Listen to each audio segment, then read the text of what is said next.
welcome to Think for Yourself Clubhouse.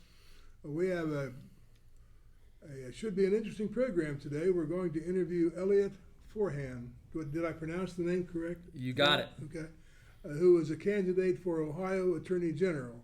He's running as a Democrat, as I understand it, but we're going to try to avoid using the D word today and instead talk about actual policies that are important to people of the state of Ohio and also the people of Jackson County in particular and southeast Ohio. Interestingly, I find out that Elliot was born and went to school in Athens. That's right. And what high school did you go to? Athens High. Athens High. And what was your favorite academic subject in high school, Elliot? Math. Math? That's right. It was always my favorite subject. You and nobody else in it. And then I did major in math in college, so that was okay. That worked out. And sports, I think you mentioned before in our prep here that you played some sports. What did you play? Mostly soccer, but a little bit of basketball and baseball as well. Okay, so and you played Jackson High School, Armin. That's if I'm not mistaken, I'm pretty sure at the time Athens participated in the old SEOEL. Athens Dennis would have would been know. in that, the SEOAL. Right, SEOAL. That was that's because I was I graduated in 2004. Right. And I believe Athens left that league or conference, whatever they call it, a few years, maybe a decade or so later. TVC, is that what they're in now? Yeah, they overexpanded that league, and they had it going from Zanesville to Portsmouth all over. So, you're in Athens, you're going to Portsmouth to play. So are Athens and Jackson still in the same league? Okay. No. Athens is in the Tri-Valley Conference. TVC. Yeah. All right, Coach, let's get back on point. Other than sports, Elliot, what extracurricular activities did you enjoy in high school? What were your interests? Yeah, and I should have first just said I really want to thank you for inviting me to come to Jackson County and to meet voters and not to say the D word, but and to participate as an interviewee on your podcast. I'm very looking forward to the conversation. But so in addition to sports, I was active in a number of other sort of extracurricular activities. I was a theater kid. I participated in a number of different theatrical productions when I was in. I sang in the choir. I did science competitions. They called it the Olympiad with friends of mine. We actually were able to succeed at the state level in that connection. That was great. What else? Gosh, you're taking me back to. Well, that kind of piques my interest because I had an interview with Dr. Greg Miller, who went to Jackson High School and Ohio University, and he related that his theater activities and dramatic activities in high school set off his whole career. And from that I inferred that, from my perspective anyway, arts education is a good thing and an important thing, and here you are coming to us and saying, yes, you were a theater kid too. That's right. It probably broadened your perspective in some respects, and definitely it's a good thing to have in high school. Couldn't agree more. Okay. Did you get any idea in high school that you wanted to be a lawyer? Yeah, I do have some lawyers in my family, and so I think that was always on my mind. When I went to college, I sort of was trying to keep all the doors open for as long as possible. I started off with, both political science coursework, but also sort of hard sciences as well, with the thought of potentially that I might, go to like medical school, for example. I even completed 2 full years of the chemistry program in my college, and briefly considered double majoring in chemistry, which was ultimately, I think, correctly not the route that I chose. Yeah, but in medicine, you got to deal with blood, and I don't know. Right. No, and I did. I volunteered one of my college summers at my local in Athens, the hospital there, Oblenis Memorial Hospital. Sure. So I was working together with the nurses in the emergency department there that summer, while I was also working, just a kind of regular job, just to pay the bills. And what college was that, Elliot? Right. So I attended college in Central Ohio at Kenyon College, a small liberal arts college.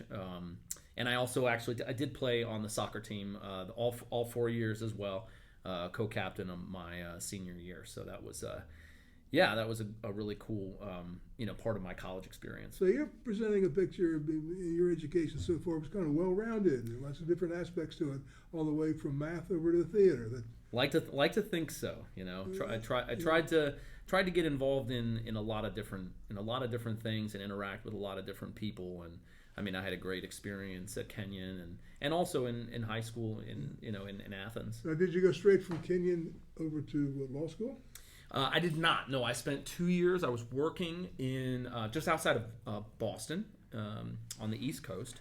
I worked at a company, or at least the Cambridge, Massachusetts office of a company that has a number of other offices around the country, and it's a public policy research company. Mostly their clients are government agencies. Some in the private sector as well, but mostly government agencies. I was focusing on healthcare and education policy projects. A lot of doing analysis, sort of quantitative analysis in Medicare and Medicaid. We did a Part D, Medicare Part D study, and we were also doing some education studies, kind of following on.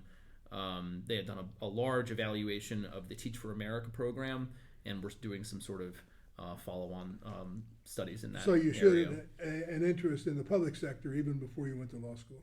For sure, yeah. I mean, and even when I was in college, my first really experience working in state government in Ohio, that was the summer before my senior year of college. I worked. I was working as an intern for each of the governor of the state at the time, Ted Strickland, who was my congressman.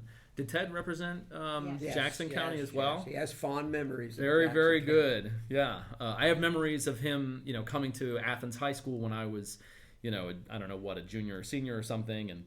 Well, Ted has always been our favorite. Yeah, he's a wonderful guy. I got to interact with him. I've encountered him since I was elected to the state legislature, and I just always have such wonderful memories of working for him. But also, I split my time that summer, half time with the governor's team in the state house, and then the other half was across the road on the other side of Broad. The treasurer of state, who was at the time Richard Cordray, right? So I remember it wasn't that long ago when the D word when we controlled multiple parts of the executive branch of state government, right? So that was a fantastic experience that summer, getting to see sort of different aspects of state government and that summer for a lot of my classmates in college, many of them were off, working for management consultancies or even investment banks, something like that, and I wanted to do state government stuff, so that's what I did. Well, let's get you in law school. All right, yeah. So 2 years working for that company in just outside of Boston, and then so during that time I was making my applications for law school, and so then I was very fortunate to get into a number of wonderful places. So I went to Yale, just down the road, I-95 from Boston towards New York, about halfway, New Haven, Connecticut. So I spent 3 years in New Haven, getting my law degree, and then I spent about 5 years after that starting my law practice in New York. I worked for a couple of different law firms in New York before I made the move back to Ohio to Cleveland. Yeah. So. Okay, so we've got law school experience, we've got large law firm experience, and we're going back to Ohio. Mm-hmm. That's right. And you got a law firm in Cleveland, was it? Yes. So I started off, when I made the move from New York to Cleveland, I was working at the Cleveland office of Baker Hostetler. Baker Hostetler is one of the biggies. They are. although the law firm I was coming from, Skadden Arps, is actually a little bit bigger than Baker. So well, we're not going to talk about Skadden Arps today. It's probably for the best. Probably for the best. They've been in the news for the wrong reasons. Just kind of brush those folks under the rug and move on. Yeah, that's right. Now, with respect to Baker Hostetler, you worked there for a while, and then at some point you were elected to public office. Yes, right. So I left there in 2020, and I got a position with the presidential campaign, Joe Biden. I was a field organizer for Joe Biden's campaign, covering the part of the geographic territory where I ended up representing in the state legislature, right? So that was a little bit of a springboard position from my perspective. But candidly, I would have gotten coffee for. I mean, all I wanted to do was to help to, elect Joe Biden, and so that's what we did, of course. And and it was that next year when I was making additional connections in especially Northeast Ohio, Cuyahoga County, where I ended up running. That next year I was volunteering for a lot of different local campaigns, including the successful mayoral campaign of now Cleveland Mayor Justin Bibb. Young, really exciting leader in that part of our state, and so and he kind of came out of nowhere. So that was pretty cool to kind of be involved, to a very limited extent. With that, but a number of other candidates, many of whom won, and that was really great. And so it was, shortly after that kind of local election in November of 2021 that I announced the launch of my campaign, focused on that next 2022 election, and I won, and I've served for 2 years. What district did you represent? Right, so it's number 21, although that probably doesn't mean very much to anybody. It's on the east side. So Cleveland is an east-west kind of that's the orientation of people in that city. It's mostly, or really, I think most people would agree that the Cuyahoga River defines the border between east and west. So on the east side, once you get out of the city, there's a lot of suburbs, as there are all over the place. But on the east side suburbs, that's where I was representing, anchored by the city of Euclid. I lived in South Euclid, and then a number of other, Lyndhurst, where my mother grew up. So this is one of the reasons why it made sense that I was able to talk about my connection to this place because one of my parents had grown up in that district. Even though I was not from there, I had grown up in Southeast Ohio, right next to Jackson County, but because my mother had grown up in that area, it was I think more reasonable for me to pitch myself to the voters there. So by the time you got into the legislature, you had a background not only in Southeast Ohio, growing up as a kid, but also in a prestigious law school, and also in a prestigious law practice in New York City, and then back to Cleveland, where you probably became familiar with some of the urban issues that the state has, and then you wound up in the legislature for one term. What did you have an area of particular interest in the legislature, a committee assignment or anything like that? I had a number of assignments, all of which I thought were really wonderful. I mean, perhaps the assignment that I was most proud, it was actually not a committee assignment; it was a board assignment. So I served on the ballot board, right? So the state ballot board, which plays a role in the statewide ballot initiative process. About that. Yes, right. Yeah, we're going to talk about that. And I will just point out, so during my time on the ballot board, there were 2 statewide, well, actually 3, throwing in issue 2, of course. Who could forget issue 2? The cannabis, initiative. And so this was in the year 2023. We had two issues. One in August, which was trying to raise the minimum required affirmative vote from 50% to 60% for any future state initiative, which we defeated. That was my preferred outcome. Actually, there. Elliot, so did we. Yeah. Hard on that. Right. It would have made it an impossibility to use the initiative. It was a terrible, power grab. Very, very happy that we defeated that. And And then, of course, in November of 2023, the issues 1 and 2, reproductive freedom and the cannabis legalization.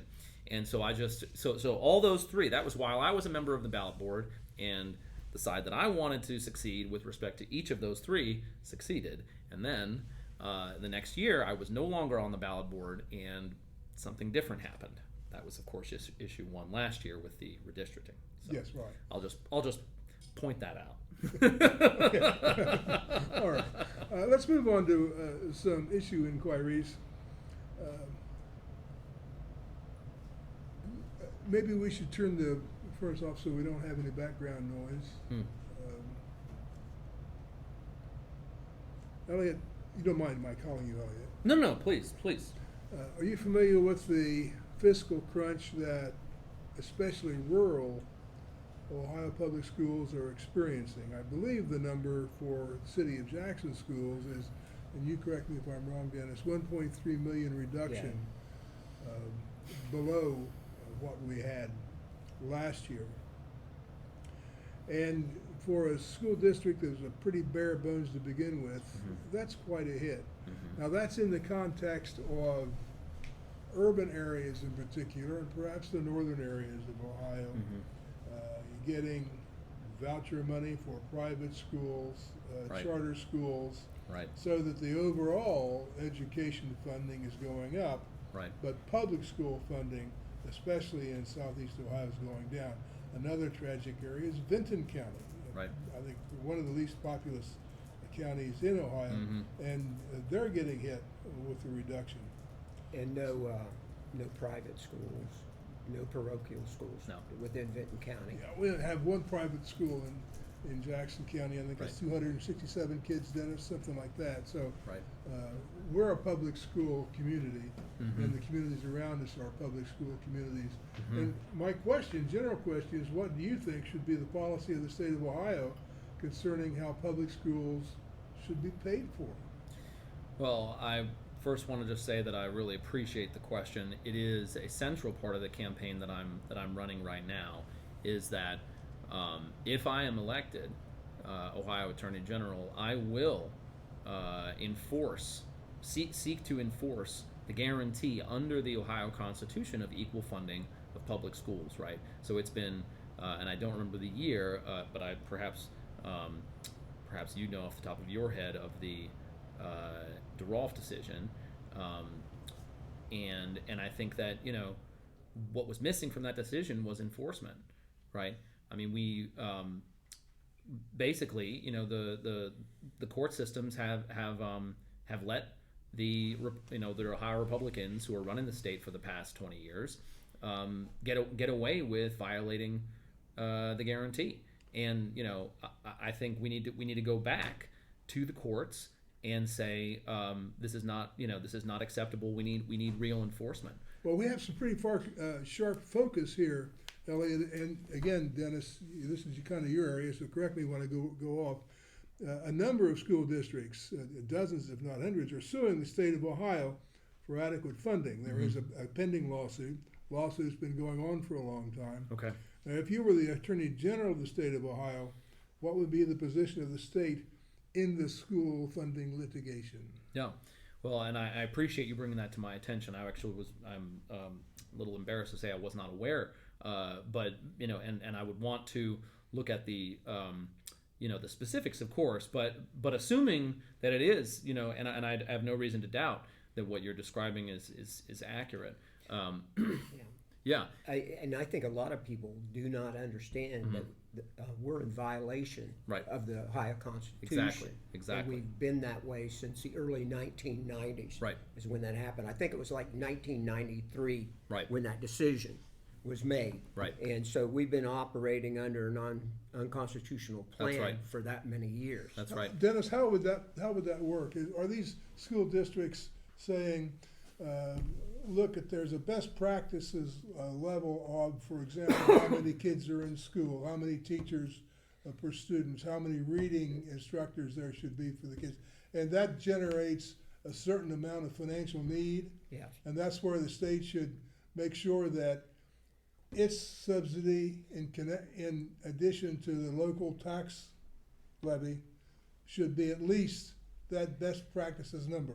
And I think right now what they're doing is a one size fits all. Like we're talking about, if you're in a rural district with no private schools, and you're facing problems that the schools up north do not face. Right. For example, we probably have more kids that need to be on school lunch and breakfast programs than any of the schools up north. And it's like there's no adjustment being made for the situation. Right. And that ends up being very harmful. Right. To our school districts. Right. I find it frustrating, especially because here the public schools in rural Ohio are fighting for essentially their existence, when really they ought to be worrying about how do you enhance the educational experience of kids? How do we make sure that these kids coming out of high school can read, for example? Right.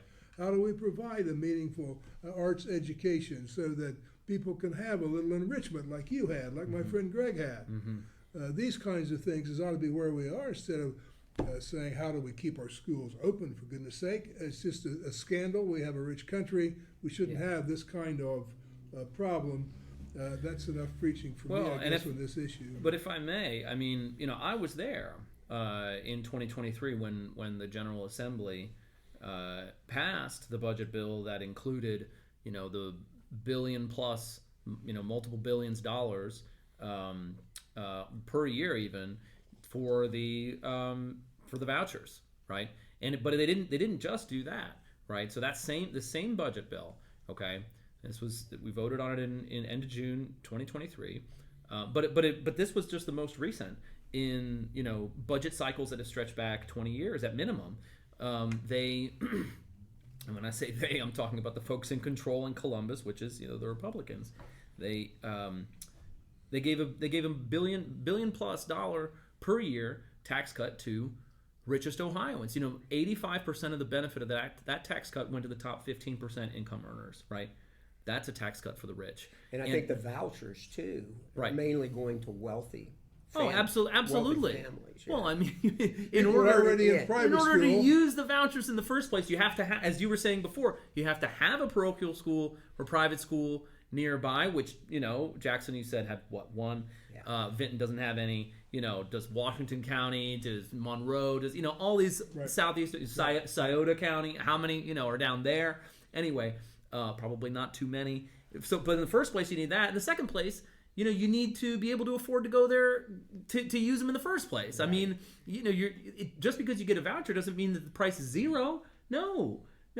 You're still going to have to pay to go. So how many people are in a position to do that? How many will benefit? No. Yeah, it's absurd. And I fought against those cuts. Okay. And even against some of the members of my own party, right? And which is we don't have to get into it. One of the reasons why I did not return for a second term, but I even proposed creation of, and this was in that same budget bill, a wealth tax, right? Would have imposed a tax on more than $10 million personal assets. I don't know about either you gentlemen. I worked for some very rich lawyers in New York. Outside of that, I don't know anybody got $10 million personal assets, right? But they didn't even let me introduce it. So we're all for a wealth tax. I wore my favorite shirt. Okay. Tax are rich. Yeah. All right. We're like that. I've got a couple other questions on the public school financing area. One is kind of brief. What is your view as to the legality of state financial support for religious schools? The last time I read the Ohio Constitution, that's not allowed. Interesting. So I will say candidly that the constitutional question I haven't looked at closely, but I my personal view here is that we should be funding our public schools, that we should not be giving public money to to take it out of the public right. system. You shouldn't be taking away from public schools to fund those. Plus, we've had a tradition in this country and even in this state that there should be a separation between the state, between the government and the church. And that's right. And that's being perforated, and I think that's probably bad policy. Finally, I agree. One question my wife insisted that I ask. The current Speaker of the Ohio House of Representatives is fighting being deposed in the school funding litigation we're talking about. Now, should he be required to testify under oath in a deposition and answer questions, which might be a little awkward? I appreciate that question more than you might be aware of. My own litigation, which I did win against Dave Yost's lawyers last year, and I am suing Dave Yost again right now, just for the record, right? But I sought a deposition of powerful Ohio politicians, which I was very happy that the court required them to do, right? Although they went kicking and screaming proverbially and actually almost got held in contempt of court, but we held their feet to the fire and we got some excellent evidence as a result. And so, yes, absolutely, I think that Matt Huffman should sit for that deposition. Great. Okay, let's move on to redistricting. We've talked about it some already. And the one that kind of bothers me the most is the proponents of redistricting reform blame the Ohio Secretary of State for misleading ballot language in the most recent ballot issue. I think you're pretty, from your account, intimately familiar with these issues. What role should the Ohio Attorney General have in making sure that ballot language in a constitutional issue fairly represents the proposal presented? A lot of us in this neck of the woods thought that the ballot language was the reverse of the meaning of the proposal. Well, it was, it was just plain cheating. Night is day, up is down, left is right. It was what you just said. It was the opposite of the truth. That's a lie, right? It was a lie. So now, to answer the question, the Attorney General plays a smaller role compared to the Secretary of State, which is one reason why my friend Brian Hambly, who's running, for Ohio Secretary of State as a Democrat right now, he talks, and I've heard him deliver, speak publicly many times now. He's very, and I hope if you haven't had a chance to meet him yet, that you do.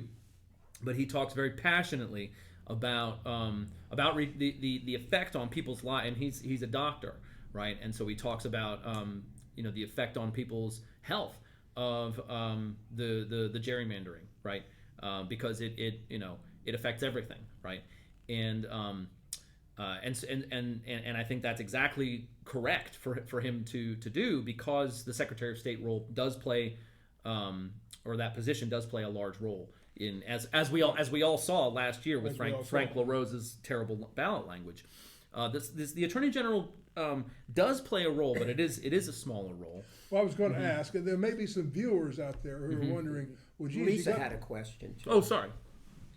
So, the Supreme Court of Ohio has already ruled multiple times that the way that we gerrymander or redistrict is illegal. That's right. They have to go back and do it. That's right.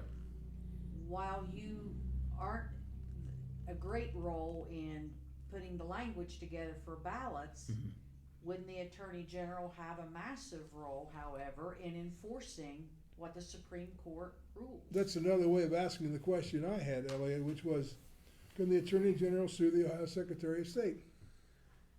It's a very good question, and I will say candidly, I haven't looked into the answer to that. I actually hadn't thought of that, and I think it's a very good idea. Now, what I was going to say in response though to that question, okay, so when Frank LaRose and the ballot board, which I at the time was no longer a part of in 2024, when they adopted that terrible language, right? There was a lawsuit, right, which went to the Ohio Supreme Court, and shamefully, the Ohio Supreme Court said that there was nothing, or they said that they needed to change a comma or some that, ridiculous thing. But they didn't fix the central problem, which was it was a complete and utter misrepresentation of the initiative. Now, could the Attorney General have weighed in, for example, in the form of an amicus brief at that stage of the litigation? I think there's no question in my mind the answer is yes. Correct. Right? Yes. And I think that would have been, of course, Dave Yost had no interest in, he would have probably done an amicus on the other side, right? Yeah. Actually, I think there's a decent chance he probably did do that. Did, yeah. But so obviously I would, if I'm in that position, I would be doing, whatever Dave Yost did, I'd be doing the opposite, right? And in particular, coming into the Ohio Supreme Court with the the imprimatur of representing the state of Ohio legally, to say this is the way we want this this case to come out here, and making it very clear what the arguments are on that side. And I'm very familiar with a number of the lawyers who have been representing the litigants in these cases. I think that they do a wonderful job. It would just be a matter of working together with some of them to help most effectively complement the arguments that they're making. Okay. You would have to enforce contempt charges if the court said that the General Assembly was in violation of what this should be as far as that, and the court said that. Then the Attorney General, I may be wrong, would be responsible for enforcing the contempt. I believe that it would be through their marshals that they would do that, if I'm not mistaken. But if you're going to pick somebody up and give them a little jail sentence, you send your marshal out to arrest that person. Yeah. I believe. I think in a situation like that. Or that. in my case, years ago, it was the sheriff. That's why you had a sheriff. Yeah. I got big old Jim Mannering in my courtroom, and when Big Jim said sit, they sat. That's great. Yeah, and you served. Did you serve on the Common Pleas? Okay, thank you for your service. It was in Jackson. Yes, and I enjoyed it hugely. And wonderful. Our current Judge Regan is doing a wonderful job as well. I want to move on, switch gears entirely, talk a little bit about immigration.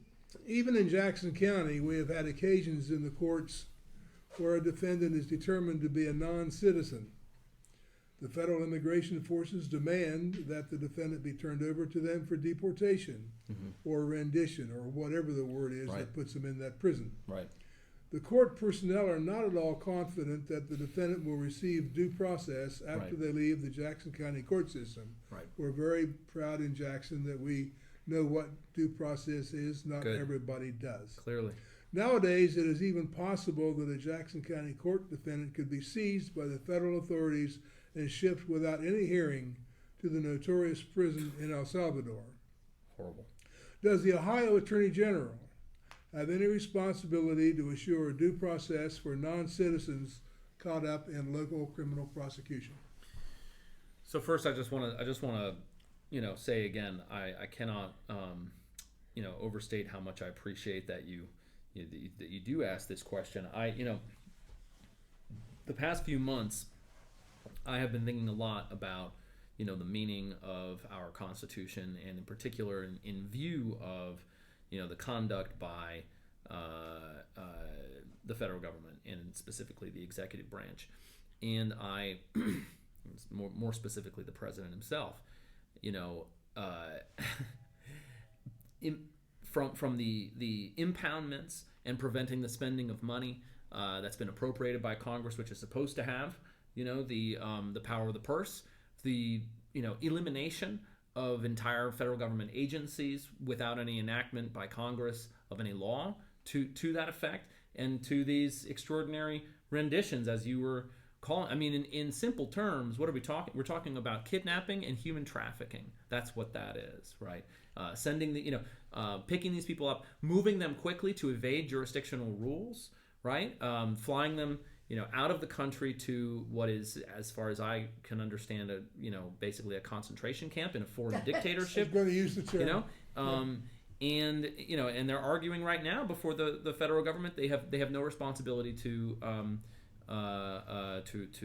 do anything more. and it is an unspeakable violation of and you said the phrase due process enshrined. This idea is enshrined in multiple places in our national constitution, the Fifth Amendment to the U.S. Constitution, the 14th Amendment to the U.S. Constitution, and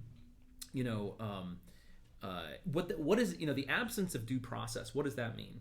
It means it can happen to you, it can happen to me, it can happen to anyone, right? That's what the absence of due process means. In all of this, coming from a person who, in his final act as president the first time, what did he broke the oath that he took to preserve, protect, and defend the Constitution by fomenting a violent insurrection against the United States. In his first act as president this time, what did he do? He pardoned everybody who participated in that insurrection. Oh, and also he fired from the Department of Justice all of the lawyers who prosecuted those people who beat and killed police officers in Washington on that day, right? So this is who we're dealing with, and I think he just said yesterday with respect to the renditions that this was somebody, a reporter on, like, I don't know what Air Force One asked him, said that apparently the El Salvadorian dictator had said that he would be happy to accept any American citizens, and Trump said, oh, that sounds pretty good to me too. Yeah. So when you take a position, for example, like the Attorney General of the state of Ohio, you do what I did when I got sworn in as a state legislator. You swear an oath to uphold, both the Constitution of the state of Ohio and the Constitution of the United States of America.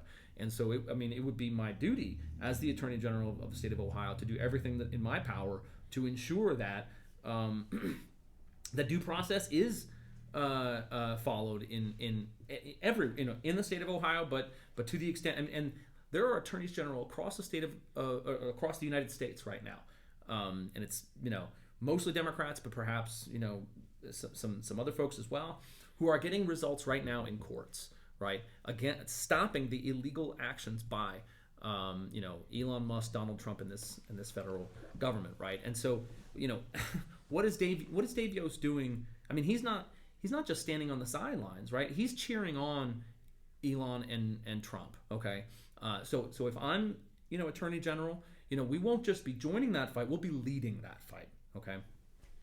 Yeah, I've noticed if you're a lawyer and you've spent years in the service of the law, and you come across this due process business, you feel like you're going to burst.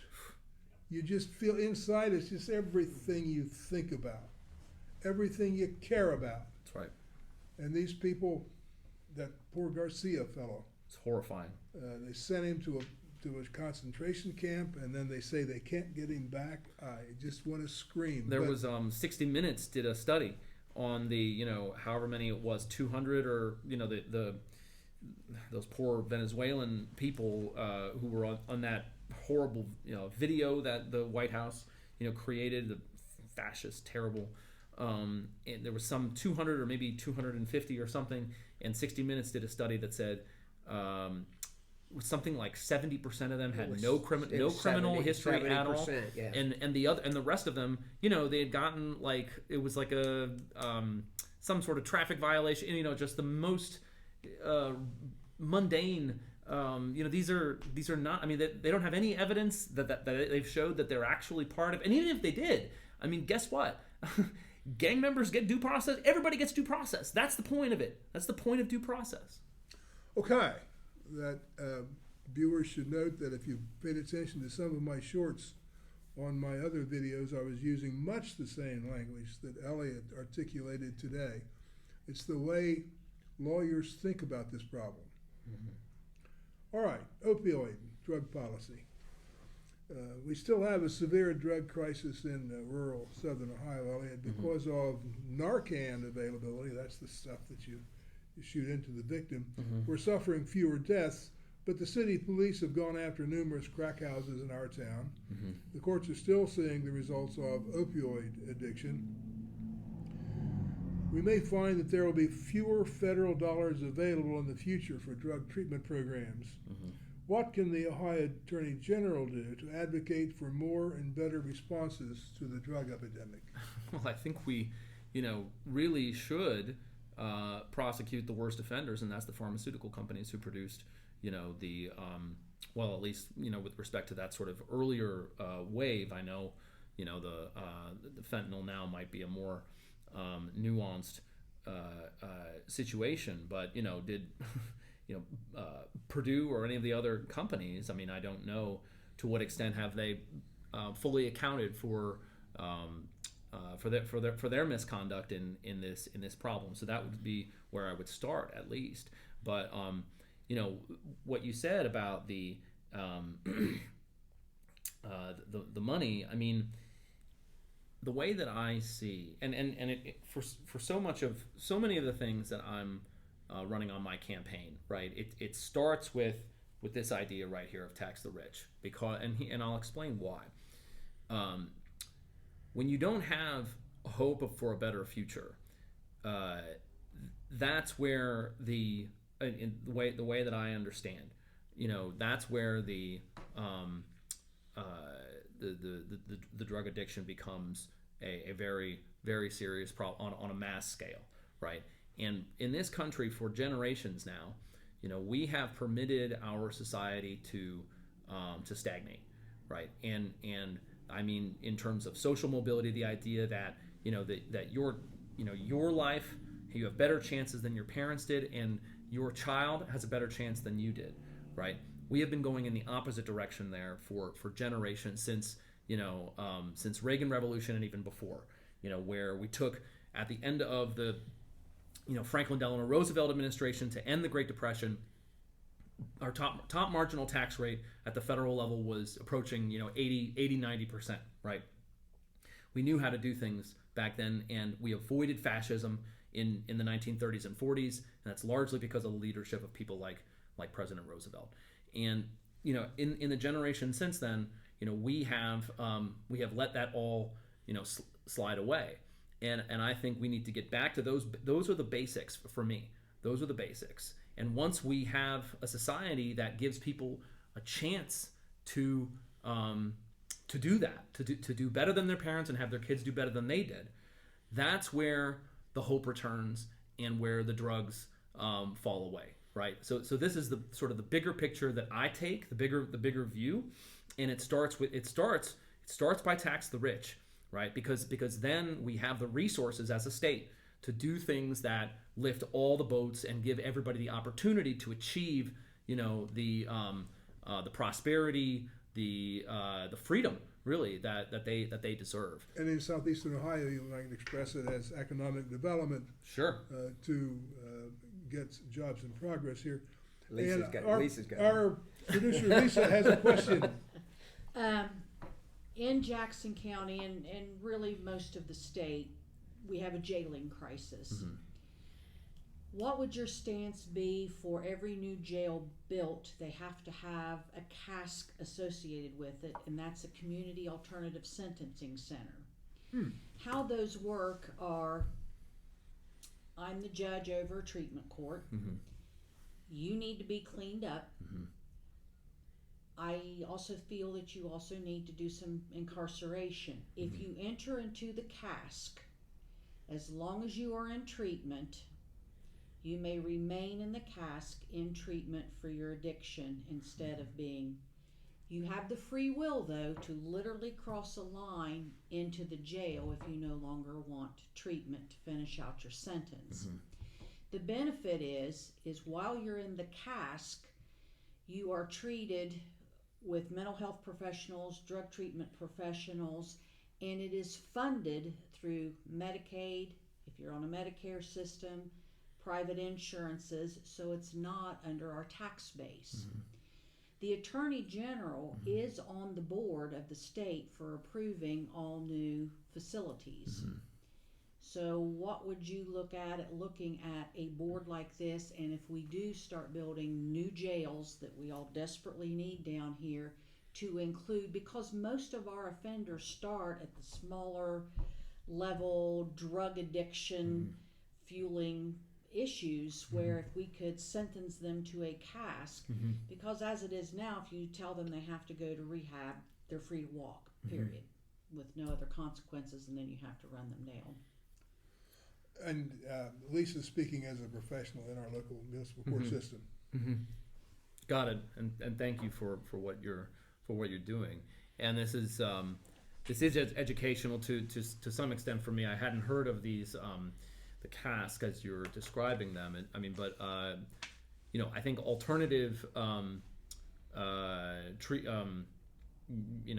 alternatives to full-blown incarceration, which I believe is what you're describing. Yes. I think are good things, because in so many, I believe, of the folks who end up in the system, do need more help than they would get if they were just incarcerated. And I know that many incarceration facilities do have a lot of supporting programming, which I think is extremely important. But I think in general, my feeling about our state and the United States more generally is that we are way over incarcerating our population, and we should be, and that doesn't mean that that we don't need to upgrade facilities and things of that nature. But I think in general,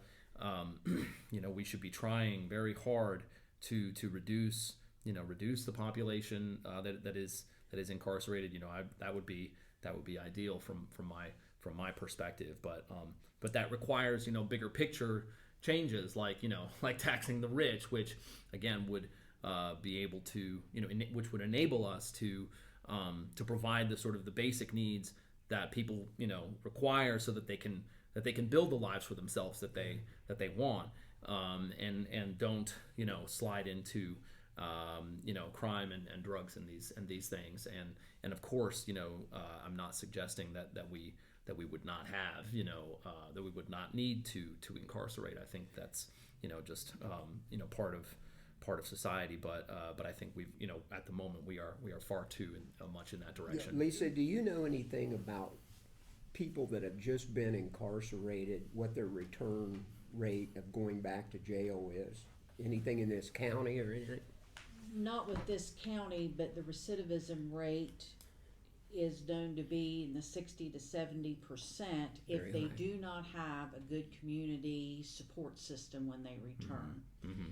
Or they haven't had trade, or they're not clean. And that's what I'm looking at, because most of the statistics we have coming out of the municipal court is it starts with the drug addiction. Yeah. And then the sale of drugs, and then the theft to support the drugs, and then it just snowballs. Some of the most inspiring kind of community connections that I was making when I was serving in the state legislature was with these reentry programs across the state, both in my in and around the district that I represented, but also in other parts of the state as well. And they do really incredible work, but with the reentry to try to avoid what you're describing. I think it's very challenging work, and I think that's why, in my view, if we can build an Ohio that works better for everyone, then maybe we won't have so much of a problem on the front end. So then the recidivism rate is not such a not so many people are just stuck in that cycle. Our most successful people in treatment court have been people that we have sent out of state for treatment, and then pretty much convinced them to stay. So there again, we're shipping off our young, bright, talented people, but if they come back here with no support system, they're back with the same friends. I was going to say, Judge Music always told me that it's the crowd. You got to get him away from the crowd. And he is right. He has taught me a lot. Yeah. Let's move on. The last subject I really want to discuss today is academic freedom. The state government is the principal funder for several large universities. Universities these days are finding themselves under attack on several levels. The federal government wants them to disclaim so-called DEI, diversity, equity, inclusion policies. Universities are also being accused of anti-Semitism, not doing enough to protect Jewish students. And for a long time now, colleges and universities have been accused of being slanted to radical left-wing ideologies, unwilling to even listen to differing viewpoints. The comedian Bill Maher famously points out that he is not allowed to speak on many campuses. So he considers that to be a serious free speech problem, as do I. How can state universities, Elliot, preserve academic freedom and at the same time protect all students and faculty from violence? Well, to be clear, violence is never, never acceptable. And I don't know many people on, any part of the political, maybe they exist. I have, anyway, Some folks accuse Columbia University of being slack on that issue. Of violence? Yeah, they're saying that they don't respond quickly enough and adequately to demonstrations on campus which can be violent and threatening to Jewish students. Jewish students have said at Columbia that they feel under threat. Okay. So I can't speak for everything that that happened at, for example, Columbia, University in New York. But I will just say, and I saw this in there was some commentary on a court case that's underway right now.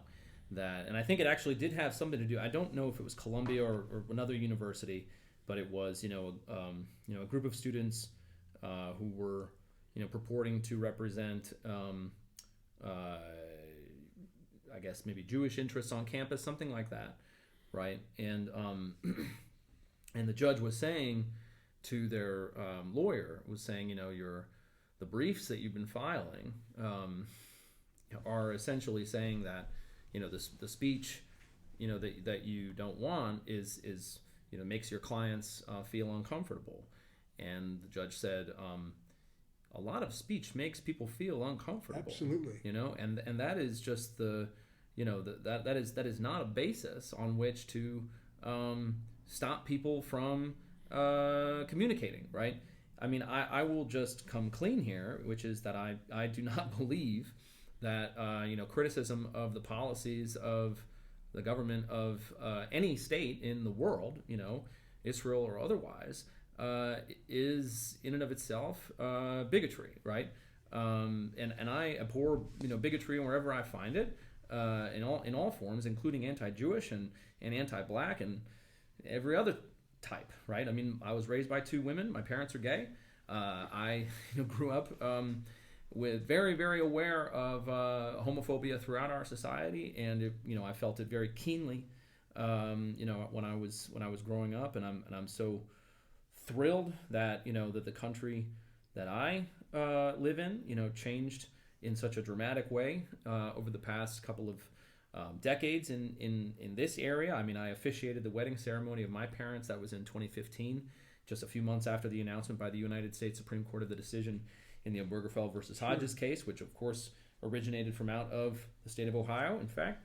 And I got to interact a little bit with Jim Obergefell when he was actually running for the state legislature at the same time that I was, although he was not successful in his campaign. But no, I have on many, actually just recently in in Cuyahoga County, I was communicating with, I represented, the district I represented included a community which is probably the single most Jewish community in the entire state. It's a suburb of Cleveland called Beechwood. That's where the Jewish Federation is based. That's where, a lot of the sort of, Ohio Jewish community organizations are based, is in Beechwood. The Maltz Jewish Museum is there. It's a beautiful museum. I encourage you to go. If you can, it's really powerful, and so many of my former constituents I'm still in communication with them, and we were doing so the Tesla protests. Maybe you've heard about these. Tesla dealerships have been getting protested all across the country, including the dealership that's located in the suburb right next to Beechwood, Lyndhurst, which was also one of my former the communities that I represented. That's actually where my mom grew up. So, and I've been participating in those protests. I got a sign, or it's a banner. It's about 8 foot by 7 foot, bright red, tax the rich. It's the star of the show every time. And I was talking with one of my former constituents in Beechwood, and just catching up with her. And she's she's actually an elected official in Beechwood. She's a member of city council. And I asked her, I said, have you gone to the Lyndhurst Tesla protest? She said no, because those have been on Saturdays every time. And she said, my family we're very observant, and that means we don't use any electricity or any anything like that on the Sabbath. And she said it would be too far to walk because we don't use a car on Saturday. And so I was calling around trying to get everybody because I knew several of the organizers, and I said, can we please do these at least once, sometime in the near future? Can we do it either on a Sunday or on a weekday to permit the more observant neighbors to participate? And and that's just one example. And so again, I stand against bigotry, everywhere I find it. I mean, the DEI stuff. I mean, it is just, when I hear people talk about anti-DEI, what I hear is just let's do segregation again. That's what I hear when I hear people say, let's stop DEI. It just means go back to to what it was before Brown versus Board. That's what I hear, and that's how I interpret it, and I believe that is what they mean. And I know that because some of the leaders on that anti DEI side, they have said very explicitly, they've said what we want to do is we want to repeal the 1964 Civil Rights Act, right? So that's what they mean. They want to go back to Jim Crow. That's what they want, right? And again, somebody who cares about the Constitution, who believes that the civil rights cases of 1893 and Plessy versus Ferguson were wrongly decided, that the United States Supreme Court for generations did not enforce the Equal Protection Clause of the 14th Amendment, as I believe, drafted, by the way, by an Ohioan, John Bingham, congressman from Shelby, I believe, principal drafter of the words, the language of the 14th Amendment. It was one of the things I was very happy about when I was a member of the state legislature, as I introduced a resolution that if it would have passed, it would have put up a statue and I believe named a day for John Bingham, who is a great Ohioan, and more people should know his name, I believe. Yeah. So I don't think people, going back to academic freedom, I don't think people understand the chilling effect that this has had on academic freedom. Right. And so you have either an education in a democratic society is an expansion of knowledge. Right. It's an introduction to different people, different ways. It's broadening your education, but what we're getting is a narrowing of education, and that's indoctrination to me. Right. That's right. And I asked 3 professors from 2 different schools if they would come in, and they just told me that they're basically afraid to say anything because they don't know what will happen. I guess the school could lose funding, and they could lose their jobs, those sorts of things. And I don't think the general public is aware of that. And my teacher, my daughter is working as a teaching assistant at UConn. Yeah. And she was just describing to us how careful she has to be with the students that she has. And they really haven't been specific about what you can and can't do. Yeah. And that leaves you in a bad spot. There have been a lot of failures throughout our society over the past several months, but the failure by some of the most high-profile academic institutions to stand up for themselves and to say, this is wrong. And they're not alone, because my former employer, Skadden Arps, was one of those law firms that bent the knee, lickety split, and that's about as shameful as you can imagine. But yeah, for Columbia, for Harvard, these places that and they're by no means are they the beginning and the end of the story here. We have hundreds of higher education institutions across the country, thousands of schools beyond higher education. Everybody matters here. Everybody matters. And we're, the fight is not won or lost based on what Harvard does. Okay, but they're in the best position because their endowment is $50 billion or whatever, and they just gave up. And democracy depends on on many things, but it depends on the truth. And fascism depends on the opposite. It depends on people not knowing what the truth is, or not being willing to say it out loud. And it's a very, very dark moment we're in right now, no question. And it's people need to be willing to say the truth and say it loud. And the anti-DEI is the opposite of that. I remember went to Ohio State in the 60s, and we studied Vietnam history. Mm-hmm. We studied whether that was a war we should be in or should not be in, and there were arguments on both sides of it. Mm-hmm. And you were expected to be exposed to arguments and facts that made you uncomfortable. That's right. That's what a university education was. That's right. I still remember that professor who stood on his hind legs and had a different opinion from everybody else. Yeah. Turned out to be 100% correct in my view. Yeah. So that's my sense of university education. Folks ought to be able to speak. But if I may just come back, and I just want to hit that point again, because I think that people, I don't think that the universities can say it enough, and I think this is a central for many of the folks in those academic communities is a central point, which is that criticizing Israel is not anti-Semitic. It's just not. And if people are unwilling to say, and there's so many people. It just happened to me on social media the other day, because I interact. I don't do Twitter. I try not to anymore. But the new one, the Blue Sky, which is great. By the way, really, really good. And I have a lot of friends who are academics, and I follow a lot of public figures and public intellectuals, that kind of thing.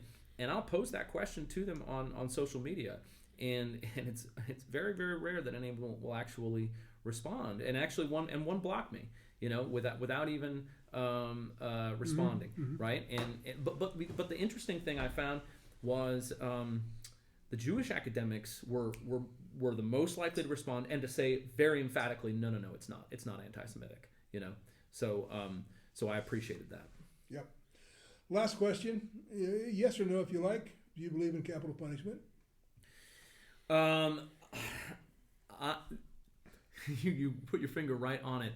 My whole life, my position has been that I favor capital punishment. I will very, very candidly tell you right now, I'm not sure of what my position is on that issue right now. I think it might be more expensive than it's worth, but yeah. Never mind that.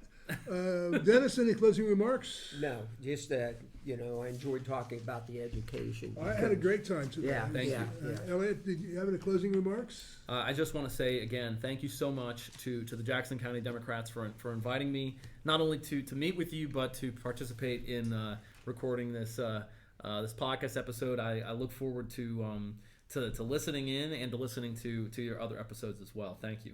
And you can help us too by having other people share this and go. Absolutely, I will 100%. You got me on that. Okay. Well, I think it was a pretty broad-ranging discussion. I think you got a lot of your ideas out, and that's what you wanted to do. I hope. That's exactly right. So thank you. Okay. Lisa, anything before we wrap it up? No, I think I've said enough. I think you probably said enough. So have a good day. Goodbye.